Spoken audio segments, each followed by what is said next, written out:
जानकी आई हो माई के बन माँ।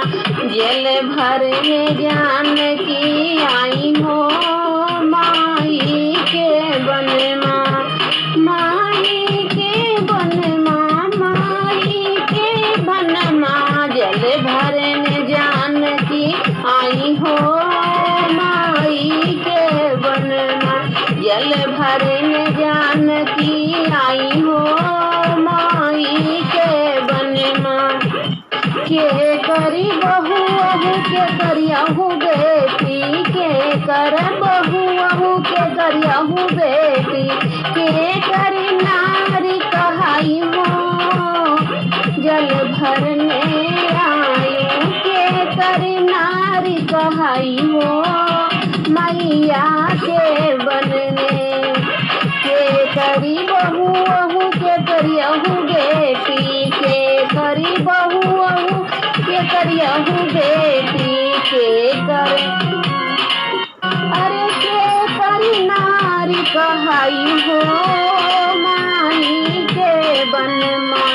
अरे के करी नारी कहाई हो जल भरने आयु। अरे के करी नारी कहाई हो मैया के बन माँ। जल भरने जानकी आई हो माई के बन माँ।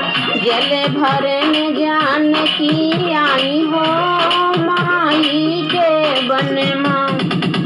जल भरने जानकी आई हो माई के बन माँ।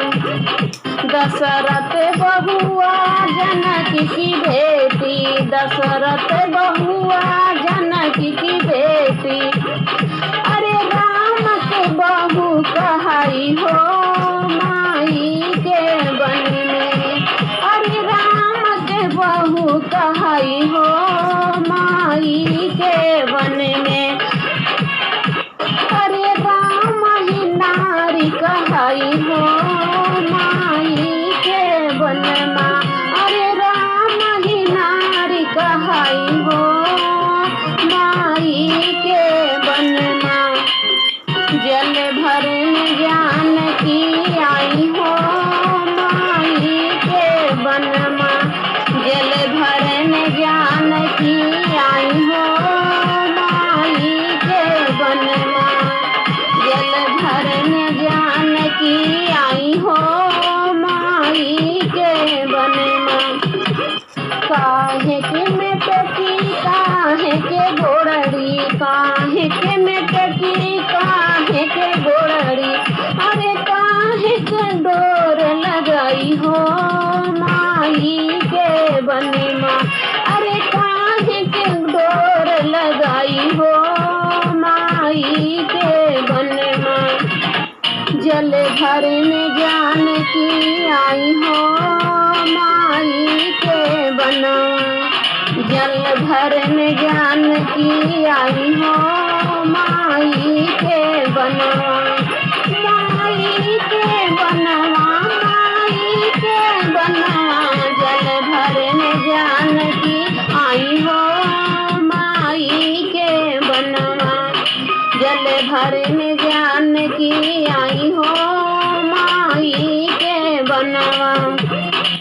सोने का मेटकी रेशम की, सोने का सोने का मेटकी रूपन के गोड़, सोने की मेटकी रूपन के गोड़। अरे रेशम डोर लगाई रे माई के बनवा।